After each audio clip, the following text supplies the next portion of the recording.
Okay,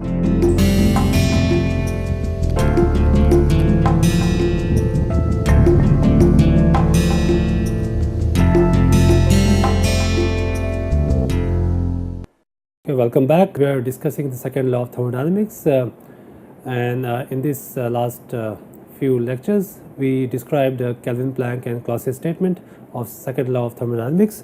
In this particular lecture, we will be examining the Carnot principles, idealized Carnot heat engine, refrigerator, and heat pumps. And in the end, we will be developing the absolute temperature scales and finishing up this particular module on the second law of thermodynamics with an example. So let me just go through a bit of what are the different limits which have been put on the operation of a cyclic device. So we have Kelvin, Planck, and a Clausius statement, and these statements does put some conditions or limitations on the operation of cyclic device. It states the following: that heat engine cannot operate by exchanging heat with a single reservoir. That's one statement, comes directly from Kelvin, Planck statement. And the refrigerator cannot operate without a net input from an external source. Okay, so based on this statement, we can draw conclusions, and this conclusion can be summarized in the following form. So that is something which we are going to state as a Carnot principle.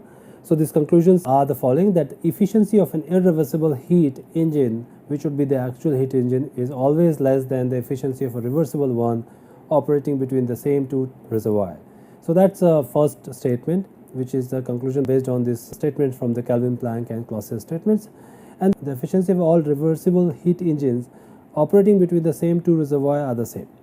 Okay, and this essentially we are going to state that these are the principles which we are going to call it Carnot principle. Okay, so let us just examine here based on this principle that you have one high temperature reservoir at a temperature TH and a low temperature reservoir at temperature TL. What the statement here is, first statement states that the reversible heat engine will always have higher thermal efficiency compared to the irreversible heat engine, which essentially means that efficiency of irreversible heat engine will always be less than that of a reversible heat engine.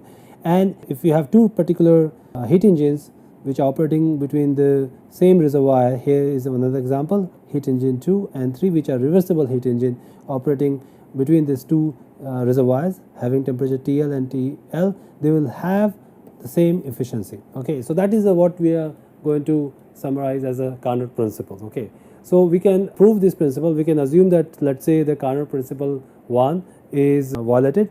So this would be the example. So we're going to try to prove the Carnot principle. So here we're going to assume that irreversible heat engine, okay, heat engine is efficiency of the irreversible heat engine is greater than that of a reversible one. Let's assume that. So what does that mean here is the following, that essentially the work output here, okay, would be more than for corresponding reversible one. Okay, or in other words, that heat rejected here for the case of irreversible heat engine will be less compared to that rejected for the case of reversible heat engine. Okay, now what we can do is we can reverse this second heat engine and make it refrigerator. So now essentially what you have done is you have reversed it, and this is rejecting QH to the reservoir, and here this was the work output for the reversible heat engine. Now you have reversed the cycle, and hence this becomes the input.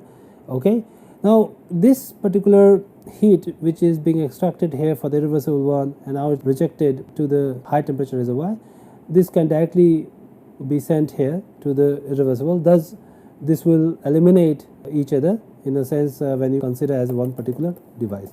So this could be combined in this form. So this cancels out this particular heat QH, could be part of the internal mechanism, and what remains here is the following, that this essentially is work output and this is a work input W reversible. Thus overall work output, considering that the W irreversible is greater than W reversible, is now can be summarized in this form. And similarly for the case of Q to the low temperature reservoir can be now written in this form. Okay, considering that we have reversed the directions here, so it would be QL minus QL reversible. Okay, so now what you have is a device where essentially it's extracting heat from a single reservoir and producing a network, which essentially is violating the second law of thermodynamics. So considering the fact that you have violated the first Carnot principle, is equivalent of stating that you have violated the second law of thermodynamics. In a similar way, you can also prove the second Carnot principle. Let's now look at specifically the thermodynamic temperature scale, okay, which essentially we have discussed much earlier in the initial part of this course, and we have said that thermodynamic temperature scale is nothing but is independent of substance. Okay, what we know is that all reversible heat engine operating between the same two reservoirs have the same efficiency. Okay, so that is the Carnot principle states that. Okay, now since the reservoirs are at constant temperature, the efficiency of reversible heat engine can be written as in this form. So this is a heat engine efficiency, which can be written as a function of these two temperature, considering that the reservoir are at a constant temperature. Okay, and considering the fact that all reversible heat engine operating between two reservoirs, they must have the same efficiency. So this is the Carnot principle which we are making use of it, and we are also making use of the fact that the reservoir operate at a constant temperature. Thus, efficiency of a reversible heat engine should be a function of TH and TL. Okay, now we know that your heat engine efficiency can be written as 1 minus QL by QH. Okay, that is the work out divided by heat in. Okay, for the case of a reversible one, this is essentially G TH TL.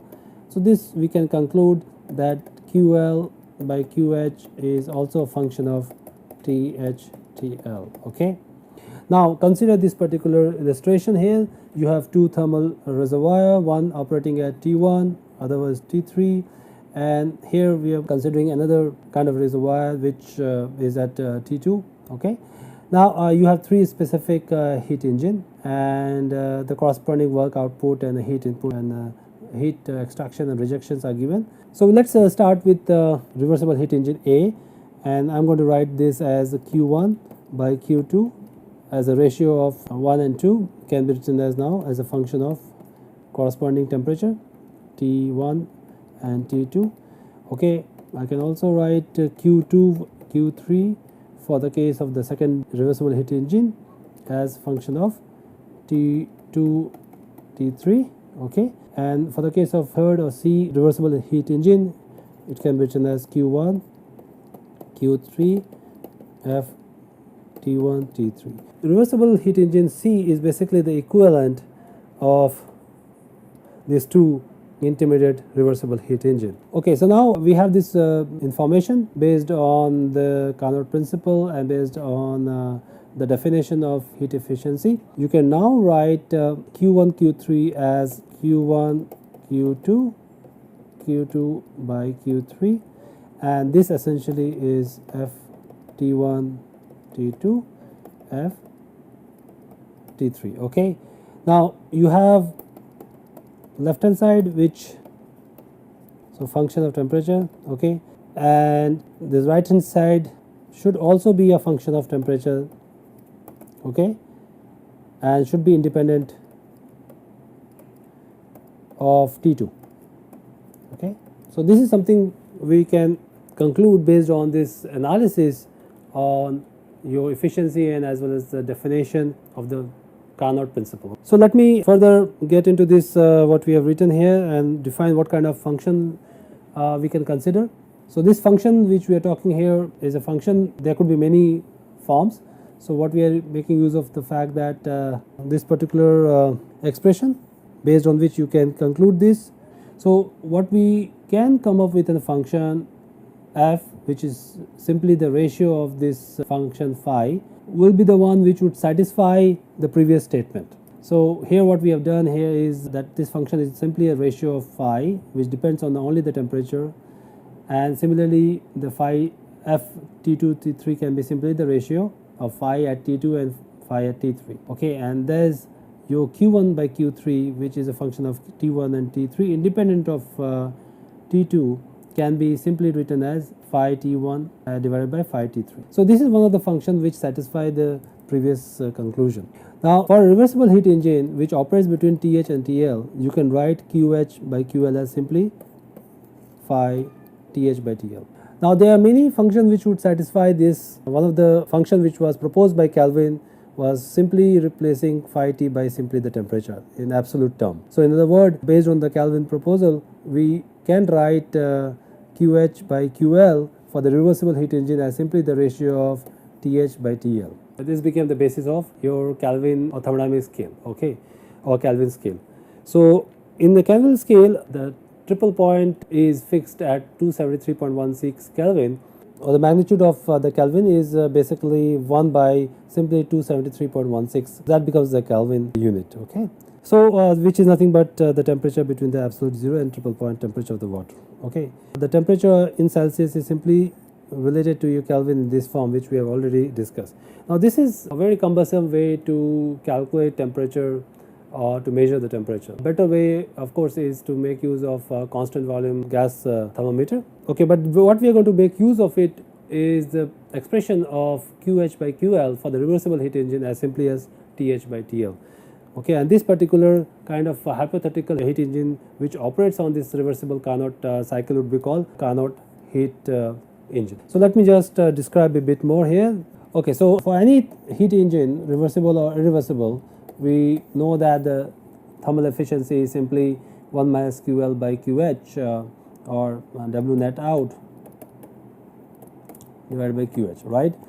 Okay, so now if you are assuming that your heat engine operates on a reversible Carnot cycle, what you can do is you can replace your QL by QH by simply TL by TH. So this is the efficiency of a Carnot engine, okay, and that will be called Carnot efficiency. So this will be the highest efficiency of a heat engine which operates between the two thermal energy reservoir at a temperature TL and TH, okay. So you can clearly see that if you increase the temperature of the high temperature reservoir, the efficiency will increase, or the way around, if you can decrease the temperature of the load or sink temperature, then the thermal efficiency will increase. Now we can compare the real process with this reversible process. Reversible heat engine is defined as this, as we have already mentioned, okay. So that is your this definition.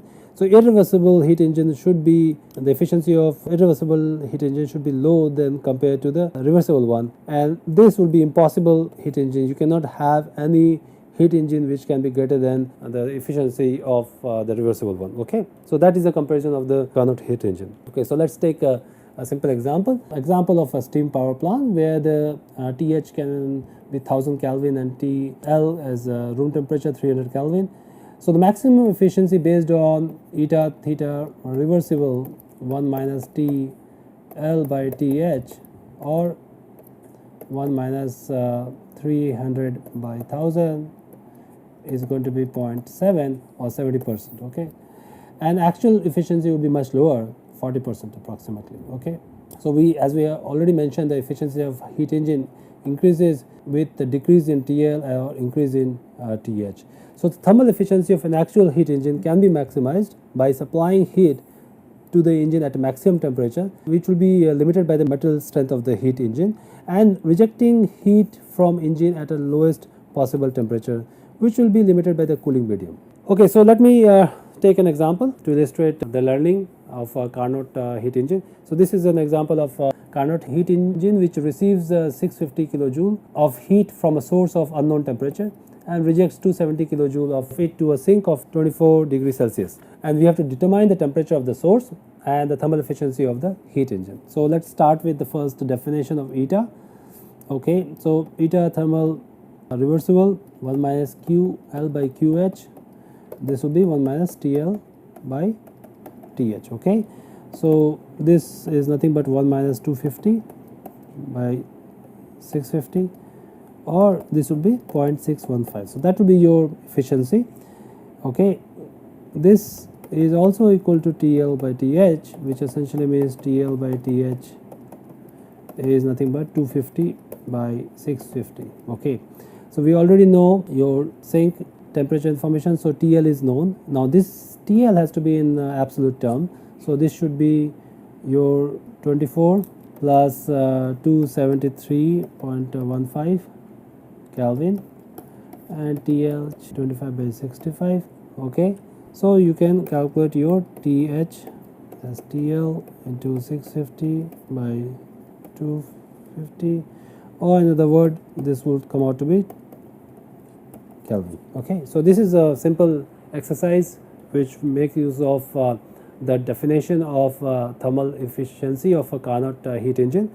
okay, where we have replaced 1 minus QL by QH is equal to 1 minus TL by TH. Now let me just describe a bit of this the understanding that you can, for the case of a Carnot heat engine, we have written already this, and we've already mentioned that higher the temperature of TL, higher is the efficiency, which essentially means that the conversion is going to be higher of the heat to work. Okay, so energy has a quality and as well as quantity. Okay, and this particular aspect of your eta and the conversion of by QH by TL by TH suggests very clearly that your eta efficiency increases with temperature, which is shown in this form. So in other words, you can have a higher conversion of heat to work at higher temperature. So in some sense, the quality of the energy is much higher at higher temperature. Okay, and this is something which is illustrated in this form, that the quality increases as your temperature thermal energy increases. Okay, so let me summarize this aspect, that the work is more valuable form of energy.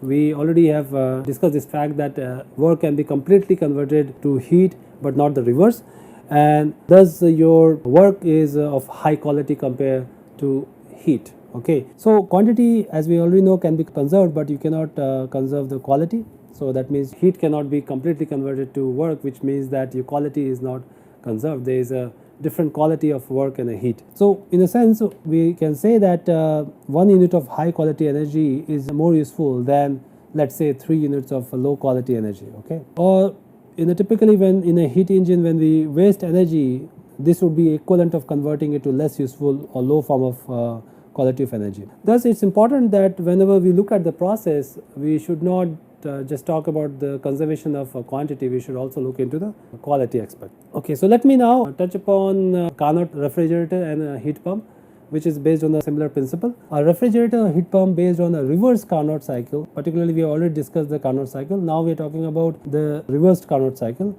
So now particularly the refrigerator or heat pump, if they are based on reverse Carnot cycle, they will be called Carnot refrigerator or Carnot heat pump. And we already know the coefficient of performance for Carnot refrigerator and Carnot heat pump. So remember, this is here, this is nothing but your QL, because you are going to extract this much heat in order to keep the temperature of the refrigerator certain temperature, maintain it at a certain temperature. This is nothing but this divided by whatever the work you pumped in.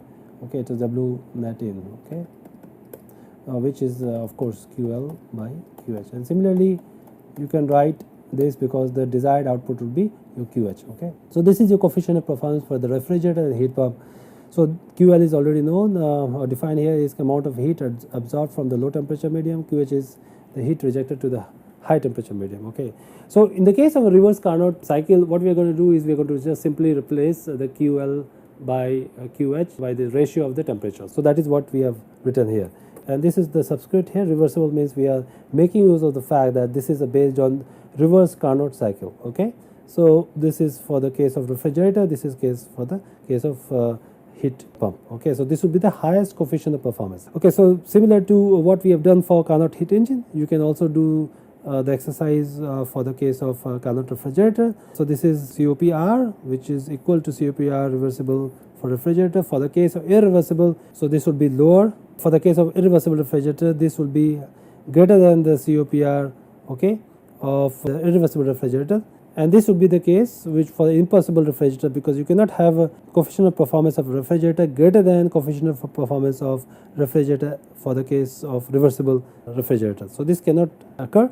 Okay, so this is something simple understanding, that for the case of reversible or any process which are based on the reversible Carnot cycle would be having highest thermal efficiency for the case of heat engine, or highest coefficient of performance for the case of refrigerator and heat pump. So let me end this particular lecture by taking an example.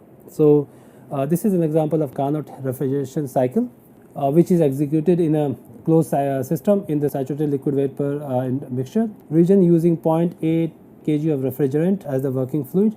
The maximum temperature and minimum temperature in the cycles are 20 degree and -8 degree Celsius respectively. It is known that the refrigeration is saturated liquid at the end of the heat rejection. Okay, so this is the start here. It started from your Carnot, it started from your vapor liquid region. Okay, heat is being pumped in, and this process where it evaporates, and here finally at the end of the cycle you have the working fluid is on the saturation liquid line. Okay, and what is being said that W net here is 15 kilojoules. Okay, determine the fraction of the mass of the refrigerant that evaporized during the heat addition process and the pressure at the end of the heat rejection process, which is essentially this. Okay, so let us consider as ideal Carnot cycle. Okay, so if we consider ideal Carnot cycle, okay, then we can simply write the coefficient of performance for refrigerator as TH by TL minus 1, which if you put the TH is nothing but 20 plus 273.15 divided by your minus 8 plus 273.15 minus 1, and this turns out to be 9.464. Okay, now COPR is also your QL by W in, and W in we know net work. Okay, and this essentially means QL is 9.464 into 15 kilojoules, and this is your 142 kilojoules. Okay, so this is the heat supplied, and the refrigerant has evaporated from 1 to 2 state. So we can find out what is your HFG, heat vaporization at specific minus 8 degrees Celsius. Okay, so let's look at the table. Table A11 gives you HFG at minus 8 degrees Celsius is 240.59 kilojoules per kg. Okay, so QL is nothing but M, whatever the amount has been evaporated, multiplied by your 240.59 kilojoules per kg, and thus you can find out M evaporation, that the mass of the refrigerant which has been evaporated, and this turns out to be 0.694. Okay, so mass fraction, the amount of mass which has been evaporated divided by the total mass initially present. Okay, that is the mass fraction. The question was fraction of the mass which has been evaporated, so thus your mass fraction is M evaporation divided by M total. Okay, 0.694 divided by 0.8, and this turns out to be 0.868. And what about the pressure here? Now pressure here at the end is P4, which is Psat at 20 degrees Celsius. Okay, which turns out to be 572.1 kilopascal. Okay, so that will be the kind of exercise which we typically have to do, and this will be the end of the lecture. Let me just summarize what we have done in this particular module. So we introduced the second law of thermodynamics. Okay, we talked about thermal energy reservoirs, and essentially we defined the thermal efficiency. We went through the statements of Kelvin, Planck and Clausius statements. Okay, we discussed coefficient performance of refrigerators and heat pumps. We also discussed the perpetual motions which violates the first law and as well as the second law, so of type 1 and type 2. We defined reversible and irreversible process, and finally we introduced the Carnot cycle and as well as reverse Carnot cycle. So in today's part we concluded your Carnot principle and then defined thermodynamic scale, the definition of Kelvin scale, and then illustrated examples and made use of this Carnot heat engine and as well as Carnot refrigerator and heat pumps. So that would be the end of today's lecture and as well as this particular module. So next time we'll start a new sub chapter, and I will see you in the next lecture.